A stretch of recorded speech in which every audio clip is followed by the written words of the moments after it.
Hey everyone! It's great to be here today to talk about a topic that has been making waves in the health and fitness community. I'm talking about intermittent fasting. And if you haven't heard of it yet, you're in for a treat. Nowadays, we're all looking for ways to stay healthy, feel energized, and look our best. And intermittent fasting is a lifestyle that many people are turning to as a solution. Essentially, it's a way of eating that involves cycling between periods of eating and fasting. And while it may sound extreme or difficult, it's actually quite simple and can be tailored to fit any lifestyle. One reason why intermittent fasting has gained such popularity is because of the potential benefits it offers. For example, it has been shown to improve insulin sensitivity, which can reduce the risk of type 2 diabetes. It can also help with weight loss, as it encourages the body to burn fat for energy during fasting periods. Additionally, some studies suggest that intermittent fasting may have anti-aging effects and even reduce the risk of certain diseases. So, whether you're looking to improve your health, lose weight, or just try something new, intermittent fasting may be worth considering. In the following discussion, we'll dive deeper into the different types of intermittent fasting and explore how it can be incorporated into your lifestyle. So, stick around and let's learn more about this exciting trend. Intermittent fasting has gained popularity in recent years as a dietary approach for weight loss and improved health. It involves alternating periods of fasting and non-fasting, with various fasting protocols being used. During fasting periods, metabolic changes occur in the body that can have potential health benefits. Research has shown that during fasting, the body switches from using glucose as its primary energy source to using stored fat, leading to increased fat burning and weight loss. Fasting also activates a cellular repair process called autophagy, which removes damaged cells and promotes cellular regeneration. In addition, fasting can also improve insulin sensitivity and reduce inflammation, which are key factors in the development of chronic diseases such as type 2 diabetes and cardiovascular disease. Studies have shown that intermittent fasting can lead to reductions in blood sugar levels, blood pressure, and cholesterol levels, as well as improvements in markers of overall health.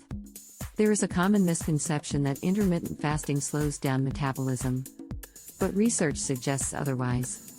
In fact, some studies have shown that intermittent fasting can actually increase metabolism. One study published in the International Journal of Obesity found that intermittent fasting led to a modest increase in metabolic rate, with an average increase of about 3.6%. Another study published in the Journal of Translational Medicine found that intermittent fasting improved metabolic health markers, such as insulin sensitivity and cholesterol levels, without adversely affecting metabolism. It's important to note that any temporary decrease in metabolism during fasting periods is a natural response to conserve energy, and is not a long-term detriment. In fact, the body's ability to adapt to changes in energy intake is an important survival mechanism. So, the idea that intermittent fasting slows down metabolism is a misconception. Instead, it can have positive effects on metabolic health and may even increase metabolic rate in some individuals. One common misconception about intermittent fasting is that it slows down metabolism. However, studies have shown that intermittent fasting can actually increase metabolism in the short term. When the body is in a fasted state, it switches from using glucose for energy to using stored fat. This process, called lipolysis, can increase metabolic rate by up to 14%. Another misconception is that intermittent fasting can lead to muscle loss. While it is true that fasting can cause the body to break down muscle tissue for energy, studies have shown that intermittent fasting does not lead to muscle loss as long as adequate protein intake is maintained. It is also important to note that intermittent fasting may not be appropriate for everyone. It is not recommended for pregnant or breastfeeding women, individuals with a history of disordered eating, or those with certain medical conditions. It is important to consult with a healthcare professional before starting any new diet or fasting regimen. Now, are you curious about the different types of intermittent fasting? Well, you've come to the right place. Let's dive in. Intermittent fasting, IF, has become increasingly popular in recent years as a way to improve overall health and aid in weight loss. There are several different types of IF, each with their own unique approach and benefits. Let's take a closer look at the most popular methods of IF. 16/8 method. This method involves fasting for 16 hours and eating within an 8-hour window. For example, you might have your last meal at 8 p.m. and then not eat again until 12 p.m. the next day. During the eating window, you can have 2 or 3 meals. Pros: this method is relatively easy to follow, as it allows for a normal eating routine during the 8-hour window. It can also help reduce overall calorie intake, leading to weight loss. Cons: some people may find it difficult to go 16 hours without food, especially if they are used to eating throughout the day. 5-2 method. This method involves eating normally for 5 days of the week, and then limiting calorie intake to 500 to 600 calories for 2 non-consecutive days of the week. Pros: this method allows for a normal eating routine for most of the week, and the 2 low-calorie days can be adjusted to fit individual schedules. It can also be easier for some people to restrict calories for a shorter period of time rather than fasting for longer periods. Cons: the 2 low-calorie days may be challenging, especially for those who are used to eating more throughout the day. It may also be difficult to plan meals on the low-calorie days. Eat Stop Eat method. This method involves fasting for 24 hours once or twice a week, typically from dinner one day to dinner the next day. Pros: this method can lead to significant calorie reduction and may promote weight loss. It also allows for flexibility in choosing which days to fast. Cons: the 24-hour fast may be challenging for some individuals, and it can be difficult to maintain a normal eating routine around the fasts. Hey there! If you're interested in intermittent fasting, it's important to ease into it and avoid common pitfalls. Here are some tips to get you started. Firstly, it's important to start slow and ease into it gradually. Start with a shorter fasting window, such as 12 hours, and gradually increase it to 16 or 18 hours over a few weeks. This will give your body time to adjust and prevent you from feeling too hungry or tired. Another important tip is to stay hydrated during the fasting period.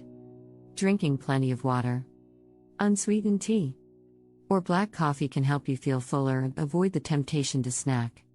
It's also essential to plan your meals and snacks ahead of time, so you don't end up reaching for unhealthy options when you're hungry.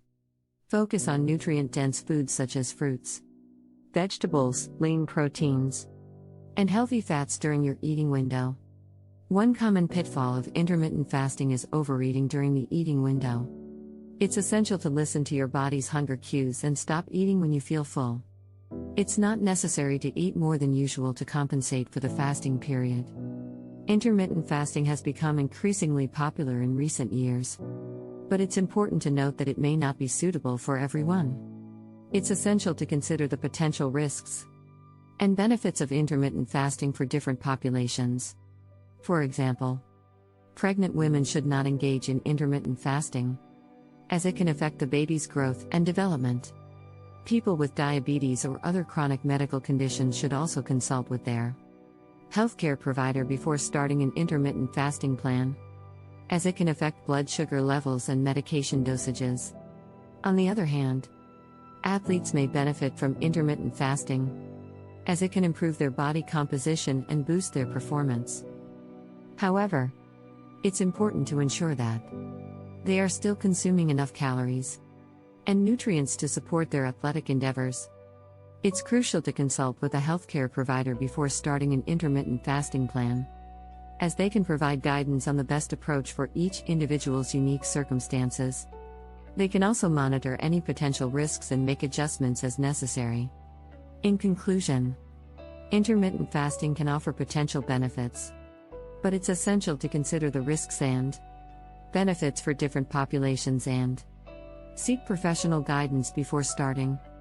As we wrap up our discussion on intermittent fasting, I want to encourage all of you to share your own experiences and ask any questions you may have in the comments section below.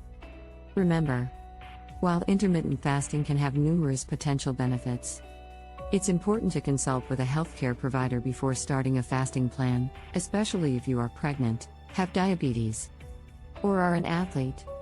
By sharing our experiences and knowledge, we can learn from each other and support each other on our health and wellness journeys.